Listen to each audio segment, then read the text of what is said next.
என்ன அவர்தான் என்னங்க தெரியும் சினிமா படத்துல டான்ஸ் ஆட தெரியும்.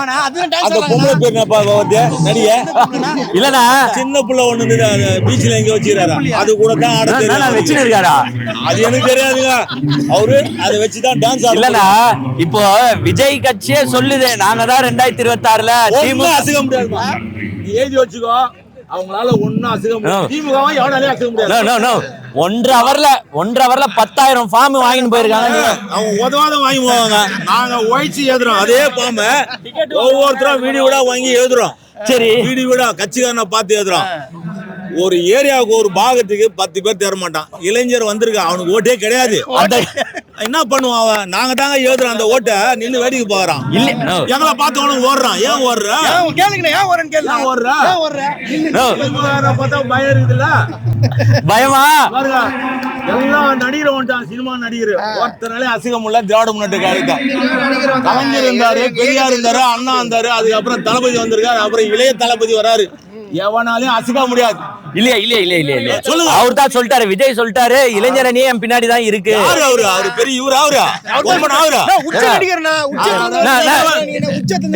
ஒரே நிமிஷம் பார்த்தாதாங்க அவன் நடிக. ஒரே நிமிஷம் உன் வீட்டுல எத்தனை பேருனா? நாங்க ஒரு 4 பேர் இருக்குங்க. அவர் விஜய் என்ன தெரியுமா சொன்னாரு? ஒவ்வொரு வீட்லயும் விஜய் இருக்கா. அப்ப உன் வீட்லயே விஜய் இருக்கு. சொல்றேன். ஒவ்வொரு வீட்லயும் குடும்பத்துக்கு 1000 ரூபாய் கொடுத்துருக்காரு. தளபதி கொடுத்துருக்காரு, கலைஞர் கொடுத்துருக்காரு. அவரு செயல்பாட்டை இவர் செய்யறாரு. இவர் என்னத்த கீழ போறாரு? எங்கிருந்து குடுவாரு? மத்தியிலே எங்களுக்கு கொடுக்க முடியல. பிஜேபி வரா, இவர் ஆட்டோரா, கைப்போரா, கீப்போரா, சினிமா படத்துல வர தூட்டியா தந்து கூட சொல்லுங்க. ஒன்னும் கொடுக்க முடியாது அவனால. சரி உங்களை ஊழல் சக்தின்றாரு. ஊழல் சக்தி எவன் ஊழல் பண்ணலாம்? அவன் கட்சியில யார் தெரியுமா? 2 பேருக்கு தெரியுமா? லாட்டரி டிக்கெட் வித்தவனும் லாட்டரி டிக்கெட் வித்தவனும் ஊழல் பண்ணுவான். இன்னொரு யார் இருப்பான்? நிர்மல்குமாரா 2 பேர் இருக்கானுங்க பாரு வந்தவனுங்க. புசியானந்தா அவன் என்ன பண்ணிதான்? நாகாஜி என்ன பண்ணிதான்? அயோக்கிய பையன் உதாரண பசங்க கூட வந்தா நடக்காதுமா. விஜய் என்ன சொல்றாருன்னா 2026ல போட்டியே டிஎம்கேக்கும் டிவிகேக்குன்றாரு. பாக்கதானே போற 4 மாசம் இருக்குல்ல. ஒட்டூர்ல 83வது வட்டத்துல நாங்க பேசிட்டு போறோம். Notice point Vijay, notice point ஒரு ஆளு 83வது வட்டம். எங்களை எவனாலே அசைக்க முடியாது தமிழ்நாட்டுல. அதுவும் சென்னையில யாராலையும் அசைக்க முடியாது. எங்க மாவட்ட செயலாளர் தான் சொல்றாரு சேகர் பாபு.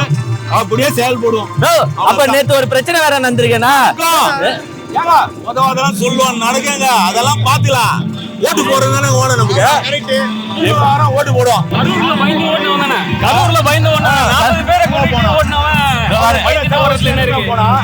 எங்க போனாரு கேளுங்க. அவன் எங்க ஓடி போனான்? நாடோடி சண்டை சினிமா நடிக்க போனான். இப்போ வந்துட்டாரு அரசியல். இவ்வளவு நாள் அவருடைய இது எங்க போச்சு? திரிசா நடிகன்றா கூட ஓடிட்டான்.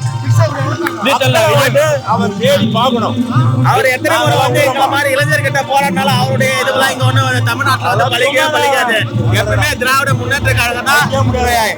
இன்னைக்கு இல்ல 2026 இருந்தாலும் சரி, 2031 இருந்தாலும் சரி, 2036 இருந்தாலும் சரி, திராவிட முன்னேற்ற கழகத்தை எந்த இயக்கத்தாலும் இதை அழிக்கவே முடியாது. இது எங்களை மாதிரி இளைஞர் ரத்தத்தில் ஊறின கருப்பு சிவப்பு கொடியின் ரத்தம் இது. அப்படியாப்பட்ட விஜயகாந்தா அட்ரஸ் இல்லாத போட்டாரு. அப்படிலாம் இருக்குது வரலாறு. அப்புறம் டிஆர் ராஜேந்திரன் என்ன ஆனாரு? இன்னைக்கு அவரை ஓட்டிக்கிறாரு. ஏதோ போட்டு என்ன இருந்தாலும் இப்போ விஜய்க்கு மாசம் இல்லைன்றீங்களா? ஆமாங்க, மாசம் இல்லைங்க. என்னங்க 75 வருடமா இந்த கட்சி வந்து இந்த பாரம்பரியம் மிக்க கட்சி மக்கள் மத்தியில இன்னைக்கு வந்துட்டு இருக்கு எங்க திராவிட முன்னேற்ற கழகம். அப்ப விஜய் வந்து சொல்றாரு ஒவ்வொரு வீட்லயும் விஜயும் இருக்காங்க, வந்து ஓட்டு போடுவாங்கன்னு சொல்றாரு. கலைஞராக சொல்றாருங்க. அது என்னைக்கு இன்னைக்கு நடைமுறைக்கெல்லாம் வரதுலாம் வாய்ப்பே இல்லைங்க. என்ன செய்தாரு? கரூர்ல பாத்தீங்களா இல்லையா? தெரிக்க விட்டாரு.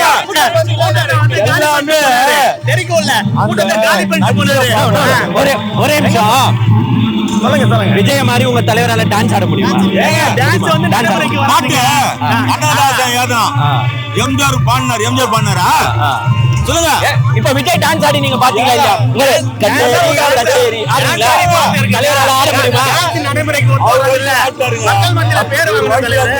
மக்கள் மத்தியில பேர் வாங்கணும். இல்லண்ணா எல்லாம் இணைந்து நாங்க செயல்படுறோம். இப்போ மக்கள் என்ன சொல்றாங்கன்னா விஜய் அழகா இருக்காரு சிஎம் எதுக்கு? அழகா இருந்தா அழகாக எல்லாமே ஆகுமா? புள்ளிங்களா ஊருக்கு அமிச்சா அழகா இருக்க மாட்டேன் கீழே கூட இருக்குதியா? அழகா இருந்தா சிஎம் ஆகணும் இல்லங்க ஆக்குங்க விஜய எதுக்கு நாங்க ஆக்கணும்?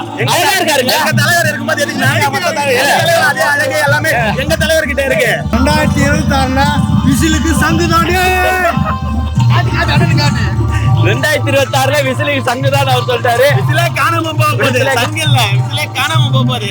இதுக்கு எங்க கட்சிக்கு வந்து 76 வயசு. இன்னைக்கு வந்தவன்லாம் வந்து அவனுக்கு எல்லாம் பதில் சொல்லணும் எங்களுக்கு அவசியமே கிடையாது. எங்களுக்கு வந்து சொல்லணும் அவசியம் இல்லை. சொல்றவன் சொல்லிட்டு விடுங்க.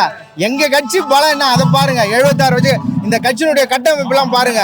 கொடி பறக்கிற கருப்பு சிவப்பு நிறத்தை பாருங்க. அந்த வண்ணத்தை பாருங்க. ஏழையின் நிறம், ஏழையின் வண்ணம் கருப்பு சிவப்பு. கேட்டுக்கோங்க. சரிண்ணா BLA 2 வேலை என்ன? ஏன்னா நீங்க கொஞ்சம் சொன்னீங்கன்னா மத்த கட்சிக்காரங்களும் பார்த்து தெரிஞ்சுப்பாங்க. BLA 2 வந்து பாகநிலை முகவர். அதாவது கட்சியில எல்லாத்துக்குமே இருக்கு. இப்போ என்னன்னா ஒரு பூத்துக்கு சென்று இப்போ ஒரு 1000 ஓட்டுன்னு சொன்னீங்கன்னா அந்த 1000 ஓட்டை வந்து ஒரு 800 ஓட்டு இருந்து வச்சிங்களேன். அந்த 800 ஓட்டை வந்து அதான் போலிங் ஆகிற ஓட்டு. அதை வந்து திமுகவுக்கு சாதகமா எப்படி நம்ம கொண்டு வரணும், நம்முடைய தளபதியுடைய திட்டத்தை எப்படி மக்களிடம் எடுத்து சொல்றவங்க BLA 2 தான். இது ஒரு உதாரணம் சொல்றேன் கேளுங்க. அண்ணா வந்து பேரறிஞர் அண்ணா வந்து முதல்ல இயக்கத்தை தோன்றி முதல் வெற்றி பெற்றார். அப்போ வந்து பத்திரிகையாளர்லாம் போய் அண்ணா கிட்ட கேட்குறாங்க, எப்படிங்க ஜெயிச்சிங்க, உங்களால் எப்படி முடிஞ்சதுன்னு. அண்ணா சொன்னாரு வாய்மையால வென்றோனாரு. என்னங்க புரியலன்னாரு. ஆமாங்க, வாயை வச்சு பேசணும், மைய வச்சு எழுதணும். அதனால வாய்மையில இதுதான் வாய்மையால வெல்லுதான். அன்றைக்கே எங்களுடைய பேரறிஞர் அறிஞர் அண்ணா சொன்னார், வாய்மையால வென்றோம், வாயால பேசினோம், மையால எழுதினோம், வெற்றி பெற்றோன்னு. அதே மாதிரி தான் இன்னைக்கு எங்களுடைய தளபதி வாயால பேசினாரு. மக்கள் வந்து மையால நம்முடைய வெற்றியை தீர்மானிக்க போறாங்க. ஒரு வரலாற்றை எந்த அளவுக்கு பேசுறாங்க ஒன்னும் தெரியாது. சோ இந்த BLA 2 தான் மெயினா வீடு வீடா போய் வாக்கு சேகரிக்கிறது. BLA 2 தான் முதுகெலும்புன்னு சொல்லிட்டாரு எங்க தலைவர். கட்சிக்கே இன்னைக்கு BLA 2 தான் வந்து முதுகெலும்பு. விஜய் கட்சியும் சொல்லியிருக்க BLA ஃப்ரண்ட் லைன் வாரியர்ஸ். உங்களை பாத்துக்காது தெரியும்.